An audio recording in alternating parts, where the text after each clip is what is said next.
प्रसन्नता हुई। आवाज बढ़ाइए भैया, आवाज बढ़ाइए, आवाज नहीं टोन के साथ साथ बढ़ाइए। आज आगरा में आकर प्रसन्नता हुई और बाबा साहब का वो कथन भी याद आया। बाबा साहब कहते थे कि जिस समाज की महिलाओं का उत्थान नहीं हो सकता उस समाज का भी उत्थान नहीं हो सकता।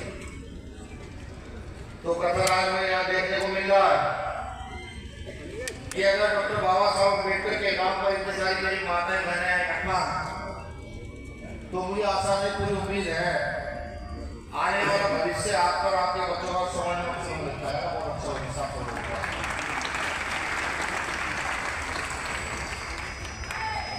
जब कभी डॉक्टर बाबा साहब अम्बेडकर को पढ़ता हूँ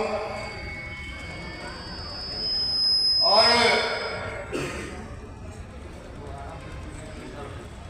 जब डॉक्टर बाबा साहब अम्बेडकर को पढ़ता हूँ और देखता हूँ, भारत की जाति और धर्मों का जो संकलन है वो देखता हूँ, चाहे कुरान में लिखा हो, बाइबल में लिखा हो, चाहे कुछ और अन्य धार्मिक ग्रंथों में लिखा हो,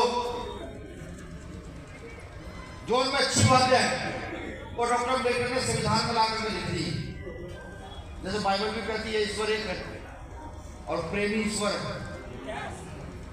ईश्वर एक है और प्रेम ईश्वर है। ना तो आप ईश्वर है, ना मैं ईश्वर हूं, ना हम किसी अगर चीज को माने वो ईश्वर है। अगर आपके मन में प्रेम की भावना है, एक दूसरे के प्रति हम की भावना है, सेवा की भावना है, तो वो ही ईश्वर है। बाइबल में लिखा है कि सब समान है, कोई छोटा कोई बड़ा, कोई जाति कोई धर्म नहीं है। जैसे किसी चर्च में अगर नॉन क्रिश्चियन चला जाए तो मुझे नहीं लगता कि इसको धमकी देकर वहां से बाहर भगाया जाएगा, उसको भी प्रार्थना में शामिल किया जाएगा। आइए आप यहाँ बैठिए। यही तो बाबा साहब अम्बेडकर का संविधान है, यही बाबा साहब अम्बेडकर का संविधान कह रहा है। जिस दिन हम भारत के लोग इस बात को समझे उस दिन हमारी समस्याओं का समाधान निश्चित है। अभी तक बहुत कह रहा है कि मदारी डंगू बजा रहा है और बंदर नाच दिखा रहा है। अभी यहाँ जो चंद लोग मदारी में बैठे हैं उन्होंने हमें बंदर समझ रखा है।